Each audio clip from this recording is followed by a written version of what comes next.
Thank you. I've made this sort of classic kind of mistake of drinking too much caffeine this morning, and now I feel like super jittery. So yeah, you'll have to excuse me a bit.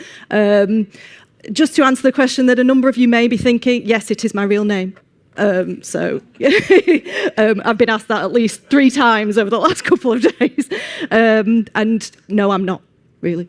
I'm here today to share some stories about the evolution of our platform engineering team over the last couple of years at MONY Group.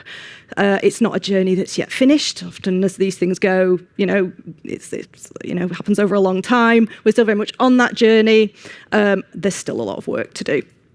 We've been through migrations, tooling chaos, small wins, big launches, and challenges of all sorts. And central to all of this are the people that make it happen, people behind the platform. And I've tried to bring their voices into this a little bit. So I've spoken to a number of the team and asked for their thoughts that they might be happy for me to share. So you'll see some of those as we go through it. I realise, of course, I could have ChatGPT just generated all of these and you would have no way of knowing. So you're just going to have to trust me, I'm afraid. So just a bit about me. I am engineering manager for platforms at MONY Group. If you don't know who MONY Group are, they are... they cover brands like Money Supermarket, Quidco, Money Saving Expert, all based around saving household money, that kind of thing.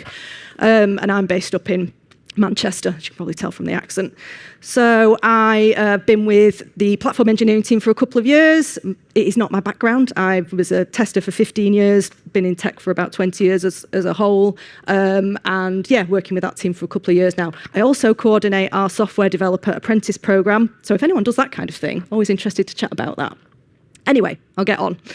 So this just is a slide to just introduce you to our current humans behind the platform. I'm not going to talk through every single person, just to give you an idea of the scale of the team that we're looking at. We've got Jonty, who's our head of platforms. A lot of people sort of ladder up to him. A lot of the engineers report into me, but we've got a number of other roles in our team as well. Across MONY Group, our tech team is around 200 as a whole across Manchester, London, and North Wales. So just wanted to give you an idea of the sort of scale of things that we're talking about. We're not a massive team. I joined the team in April 2023. Shortly after Jonty had joined, who was our new head of platform, he has worked with a number of people in this room, actually, Tolly and Andy at Cinch, and built out platform engineering functions there. So he was bringing a lot of experience to the team. The team had been through a lot of changes and instability. Their previous head of platform had left. Their previous engineering manager had left. Their previous product manager had left, all within quite a short space of time. So a lot of uncertainty. Team weren't feeling in a great place at this point. They were being drained by necessary but quite unrewarding migration work. I'm sure a lot of you have been there. Career development had taken a bit of a back seat, so people didn't know what they needed to do to progress. There might have been no path for them to do so. People feeling a bit demotivated. Team felt at a standstill, reacting to the day-to-day, and a bit overwhelmed, really. A lot of support requests coming in. In terms of the tech, the infra was running in a small number of AWS accounts that lots of engineers didn't have access to what they needed, which was then elevating the number of support requests that were coming to the team. Can you do this for me? I don't have permissions. Can you do that? We had a lot of self-hosted tech, so Kubernetes, Argo CD, things like that. A lot of work to keep everything patched and maintained. Product teams were kind of working in a lot of their own kind of silos, building, things in different, a lot of teams have built things in different ways over the years. They'd had autonomy, but maybe a bit too much autonomy. What did we do about this? Well, Jonty, when he joined, brought a sort of a vision for how things, what we wanted to change things. So building platform products that would help our engineering teams move faster and safer. So that meant building, increasing ownership of infrastructure amongst the product teams, as opposed to just depending heavily on platform engineering to do everything for them. So really building that kind of you build it, you run it kind of culture that we've probably heard quite a lot about over the last couple of days. reducing the number of tools and systems that we were supporting. Now, Money Supermarket as a company is 30 years old, and MONY Group had grown through acquisitions, so there'd been a lot of tooling built up over the years, a lot of custom things that hadn't been well maintained, that were sort of creaking under the strain, tooling that had come in from other companies that had joined the group, a lot of maintenance overhead, a lot of cost of ownership, and really wanting to reduce that. And as well as that, developing standardized secure paths. So when teams were spinning up new services, it would take them kind of days to just get anything up and running because everyone was doing things in a slightly different way and everyone was using different tooling. And we just wanted to be able to help teams spin up services much quicker, be more consistent, enable people to kind of move teams and understand exactly how things were structured, do things in a more consistent way. So something else we've heard a lot about the last couple of days, product management. So one of the things that happened is we brought in a product manager, but not just any product manager. This was a technical product manager. So Johnny he's got previous experience as a DevOps engineer, platform engineer, DevOps team lead, possibly an engineering manager. So deeply experienced in the code, the tech, that kind of domain. And he could bring all that experience with us. So part of it's been having the right person. He's helped articulate the why behind our work. He's bridged the gap between us and the business stakeholders where there was a lot of tension previously and the teams were kind of building tools and just sort of launching them out to the business and hoping that they would be adopted. The team have been learning to think about the product more holistically, so the comms, the support, the user experience. It's not just about the technical solution. And also making our tooling the best option. So again, something we heard a bit about this morning, kind of, not mandating that we use this tooling, but, why wouldn't you if it's going to make your life easier and quicker? You could build your own if you wanted, but you're going to be responsible for supporting it. So wanting to kind of build things that teams really want to use. I asked Johnny for his thoughts about kind of how he's found it moving into this role. And he's a super personable guy, and he talked about bringing the team on the journey and putting the customer at the center of things, bringing that customer first lens, helping the team understand the priorities and what's important to the business and what's important to our customers. He really, really works well with the team. He has a great relationship with the team. They keep nominating him for awards and things, so they obviously must be doing a really good job and, is really well respected in the business. So maybe it's been luck, but, he's been a fantastic addition and asset to the team. He's there to help and support the team when he needs them. And a lot of product managers, in the business might not work as closely with the teams as he does, but yeah, great person to have in the team. Thinking about how we sort of diversify our team's skill set. Some of our engineers were from ops or DevOps backgrounds, perhaps not as used to working in a product engineering way, so more used to sort of getting the next technical task, pushing tickets across the board, getting it done, the next technical task, possibly more that platform as a project way of doing things. But we did have some developers with more of that software engineering experience. Matt and Ryan, more of the senior engineers on our team, they were very kind of experienced in those ways of working. And we really want to sort of harness that and build on that. So we've been more open to recruiting from software engineering background when we'd needed to recruit into the team. So which brings us to Sam. So Sam was actually an engineer on our mobile team. He was a back-end engineer working on Java services, but was really, really keen to pivot into platform engineering. So I asked him how he'd found the last couple of years. He feels that he's been able to bring some really great experience in software engineering, but also he's really thrived in our cloud infrastructure team, learnt loads from the team, been coached really well. He's managed by Tom, one of our tech leads, who's done a lot of great kind of coaching and mentoring and helped support him in the team, and he works really well as part of that group. He says, because we use a lot of managed services, he doesn't probably get to write as much code as he would like to. So there's definitely things I think we can do to help him kind of, do more there. But it's definitely a trade-off, but he's been a fantastic part of the team, brought loads of enthusiasm and, willingness to learn. And sometimes, that's what you need. Jim has been with MONY for 20 years now in various different roles. He's actually more from a DBA background, was previously writing kind of helper scripts and doing things with databases, and he moved into platform before I joined the team. And he's been really pushed out of his comfort zone in terms of the tech and in terms of working more closely with our customers, with the engineers, and he's really, really thriving as well. So it's been really good to have those people from those diverse backgrounds.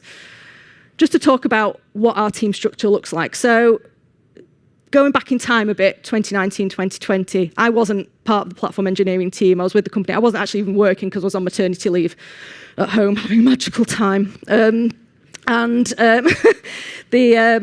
So this was a view of what it sort of looked like across our teams. We weren't platform engineering, we were DevOps, and we had DevOps engineers embedded into the different product engineering squads. So it might be one engineer across a couple of squads, or a couple of engineers depending on the squad size. So this was a kind of structure. We had a core DevOps team that were working on one set of things, and then we had different DevOps sort of teams within the product team. So I believe there was about 20 to 25 DevOps engineers all split up in this way. And I spoke to Chris, who is one of our longest serving engineers in the platform team, and he tells me I think there were even more than this. I don't have a diagram with the original structure on, but there were just sort of DevOps engineers all over the place. Those DevOps engineers are responsible for sort of some of the team's infra, pipelines, security scanning, those kind of things. The teams did quite like it in a way because they could turn around and speak to an engineer and get the problem solved. Why isn't my pipeline working? Why isn't this happening? Why can't I deploy? Just having that person there. But there were some issues with it, as you would imagine. I think the communication wasn't great between some of the embedded DevOps engineers, and so they were all kind of solving problems in the same problems in slightly different ways. Which sort of mirrored what was happening in the product teams, who were also working in quite a siloed way and all solving problems in slightly different ways. Our product teams were organised more by vertical. So, for example, you had insurance, money, etc., and you might have had front and back end teams. So definitely not aligned with these sort of team topologies principles. So as we move forward, a new head of platform came in and started to want to structure things more, moving towards more of this sort of platform as a product, evolve more towards this structure. We had a new team structure in place, a team for observability, looking after tools like Datadog, things like that. DevX, thinking more about developer engagement, developer experience, infrastructure, looking after a lot of our kind of services, cloud infrastructure, and data services, who were sort of database infrastructure, not in a kind of gatekeeping way, but supporting teams when they needed help with those, with databases, complex data queries, things like that. Eventually, observability expanded their remit a bit. We created dev tooling instead of observability because they started to own source control tooling, some of the low-code tools that we brought in, artifact management, all those kind of things. So it made sense to change them up to dev tooling. We then, one of our developers got promoted to principal, so we only had one person in the DevX squad, so it made sense to combine them all into tooling, and the paved roads that they'd started building out kind of came under that remit as well. And eventually, I think with possibly a couple more moves along the way, I think we went through developer enablement and cloud enablement along the way to this, but we've ended up with our current structure. We have two squads, developer platform, cloud platform. Apart from the first slide where we had about, there were about 20 to 25 DevOps engineers, the team size has remained relatively consistent all the way through this, so at that sort of 10, 11 engineers size. Developer platform are responsible for the observability, the tooling, some of the new compliance things that we're building. And cloud are focused on cloud infrastructure, networking, firewalls, account vending, new landing zone, things like that. It's allowed us to focus on fewer things. So one of the issues with having a lot of teams with a small number of people in is we're doing quite a lot of work across quite a small team, really, a lot of work in progress, a lot of things happening. This has allowed us to be more flexible, swarm people around problems where we need to, because we have maybe kind of 5 developers in a team rather than, kind of 2. And it enables people to move around more if they want to. So a couple of times a year, we run a sort of reteaming exercise, and I'll just ask people, are you happy where you are? Do you want to move to the other squad? Do you want exposure to different things? Sometimes everyone goes, no, quite happy where I am, thank you. All good. If people want to move around, gives us that bit of flexibility, enables us to plan in for that as well.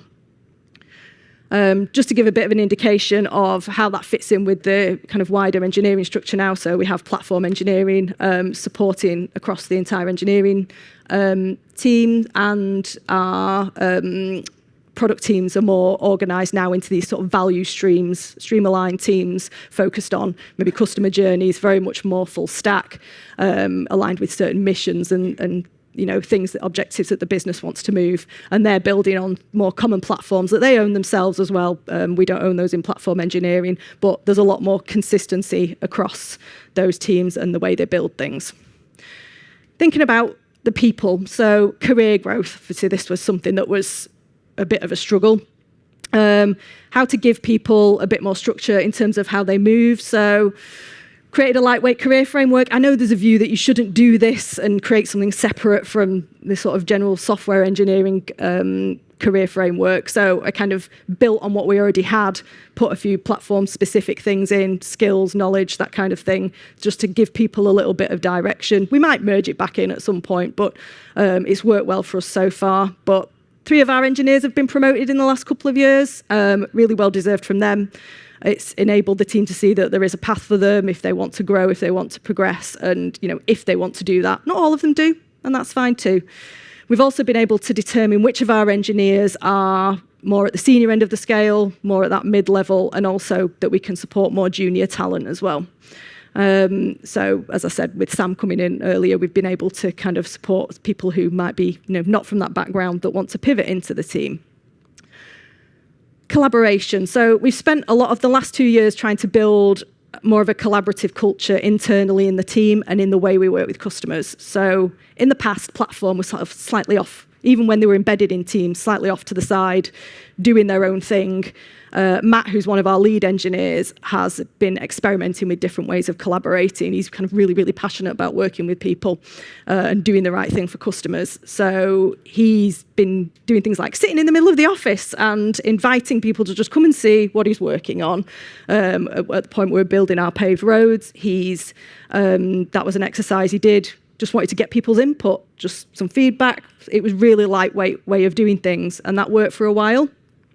He's gone out to speak to engineering managers, engineers. What are your pain points? What are you struggling with? Not asking what we should build, but what are the problems that you're having that we might be able to help you with? And it helps give us ideas for product. We can take those to our product manager, and they're things that we might be able to take through and build, and some things that might be quick wins for us and them as well. Finding friendly teams willing to give us early feedback. So we've been building some compliance tooling recently, and going out to find teams who would be willing to just take a look at it and give us early feedback before we've gone too far. Is it easy to adopt? Is it easy to incorporate into their pipelines? Things like that. And also, teams being willing to be those early adopters, which sometimes is in their interest because they know that we'll hold their hands through it a bit more. So, for example, our credit scoring team, our rewards team, they've been willing to be early adopters for a lot of what we do, which has been great. So I had a chat with Matt about what he thought about the last couple of years, being so passionate about kind of customers and the way we work with them. And he's really seen a change in how the team works with the people that we build for. So we try and be proactive in involving them more around what problems they're having, what their requirements are, and they like that we listen and are receptive. Sometimes we are the bad guys, and sometimes we do annoy them, and sometimes we need them to adopt things that maybe they don't have time to do. But they've been really enthusiastic to collaborate with us, and they've started contributing to some of the tools that we've built, our developer handbook and some of the paved roads as well. They wanted to start building out some of their own. we've collaborated on really big things. So the launch of our AWS landing zone last year was one of the biggest things that we've done. It's been the major driver of that technology sort of strategy, creating that you build it, you run it, taking ownership of your own infrastructure culture. We ran an accelerator event over 2 days, one in Manchester, one in London, and we were luckily allowed to carve out time with our entire engineering function to get them hands-on time migrating their own services, and for us, to handhold them through it. So they got dedicated support from platform engineering, and the platform engineers got dedicated support from architects, AWS, making sure we all had that in place. It involved the whole team, not just the people who'd been building out the landing zone. So it did push a lot of people out of their comfort zones quite a bit. But generally a great success. Took a tremendous amount of work from Johnny, our product manager. He and I worked together, and also across the leads and the teams to enable us to coordinate everything. And it set the ball rolling for that migration, which has taken a long time to do. It didn't just happen quickly after that, but it enabled us to sort of set teams up for success, knowing what they needed to do, and also enabled us to see some of the problems that they might come across whilst they were migrating some of those services, helped us iterate, build better things for them, helped improve the migration process, or just support them where they needed it. And it also helped our team build those relationships with engineers. So some of the platform team had never met a lot of these engineers that they were supporting, and they really wanted to kind of build those relationships. And it was a fantastic exercise to help them do that. We've done a lot of migrations. This is just some of the stuff that we've done, probably small text and you might not be able to see. We went from sort of old Jenkins to new Jenkins to GitHub Actions. We've gone from COPS to EKS and then kind of off that again. But we went from Bitbucket to GitHub, and obviously the biggest part are kind of AWS landing zone migration. Initially, it was a few people on the team picking up that work, which was quite onerous and burning people out and really difficult. The team themselves created automated runbooks and scripts and things like that to enable other people to pick up that work and spread it across the team. Probably the enemy of flow, to be honest, giving people a break from doing that work, but people needed it. People needed a break from that grind and to know that they would be able to do something else for a couple of weeks and just be able to kind of, get out of the migration headspace and just do something different for a bit and then go back to it. And it did really help us complete that work. So at one point with support, we had DMs flying all over the place, no consistent process. The helpful engineers were slightly overburdened with the work that was coming in and the requests and the asks, and can you help me with this? We put more constraints in place now. Because we've built a lot of new systems, the support queries kind of changed but didn't reduce. They've still been overwhelming at times. We've now put proper systems in place. We have a ticket system now.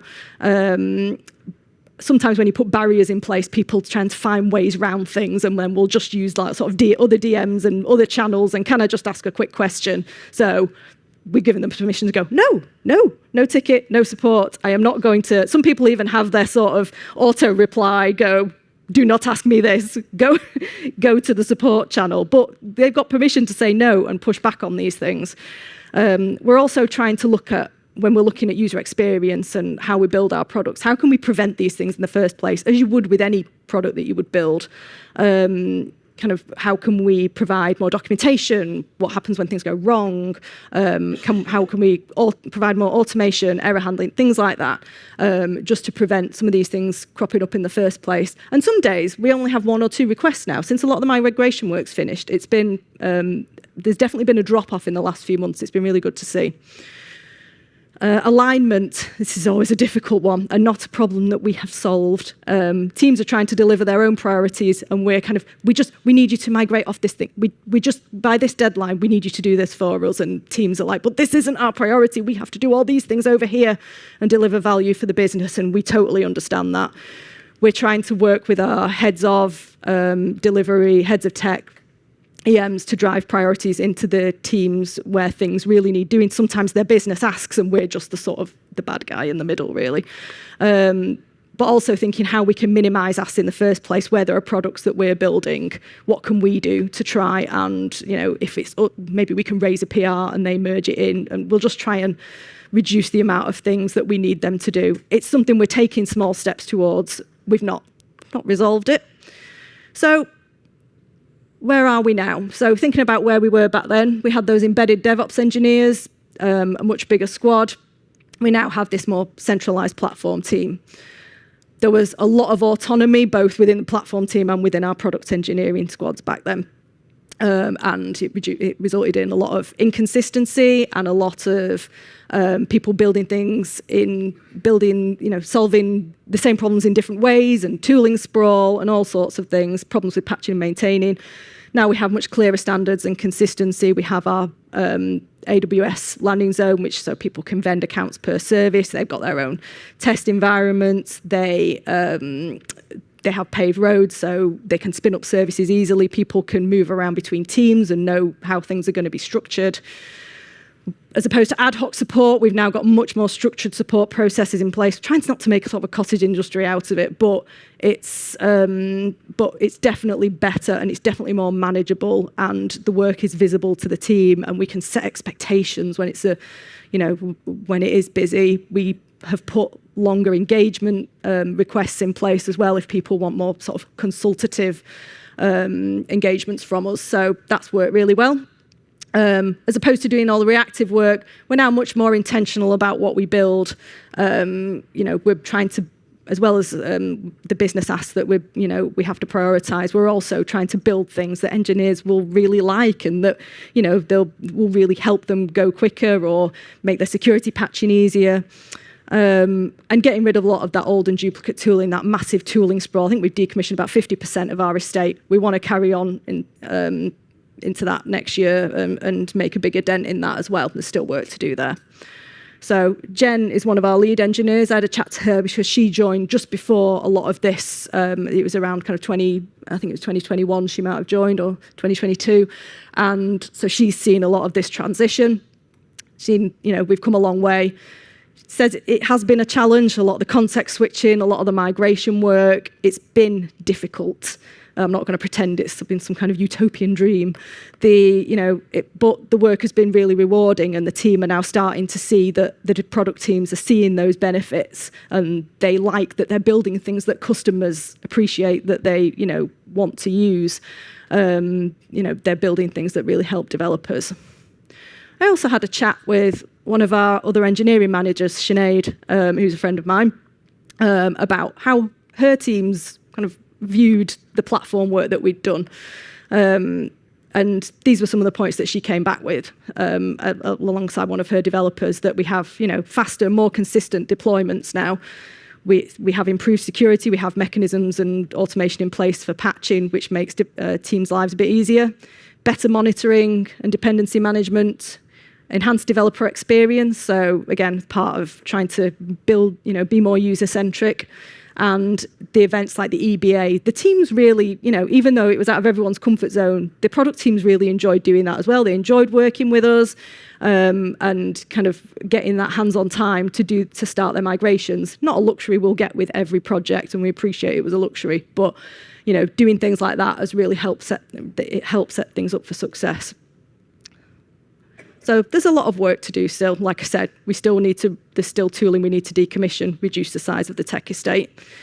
We want to build more tooling to enable developers and help them understand more of their pain points. So yeah, we want to go out and speak to them. What can we do to help them more? We want to surface more information to leaders, to teams and to engineers about the costs of their services, what's their security posture, their compliance posture, and help them make good decisions and prioritise the work that they need to do. We still have more cultural change to drive, and we still have those challenges as well around alignment and things like that. There's still things to deal with.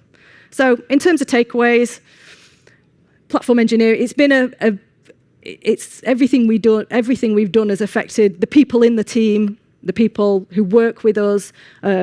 It's been amazing to see a lot of the people in our team develop just their technical skills, but how they collaborate with each other, how they work with people outside of the teams and how so many of them have grown in confidence to do that, where they didn't necessarily do before. The collaboration and feedback loops has been, a massive win. We're definitely working so much more closely with the teams now and been able to see real change through that and hope to improve that more. And the team structure, it's a constantly sort of living, evolving system. I think it will probably change again. We can flex around it more as we need to, as the needs of the business and the projects and the team evolve. But yeah, I think we definitely recognise that now. So that's it. Thank you very much, everybody.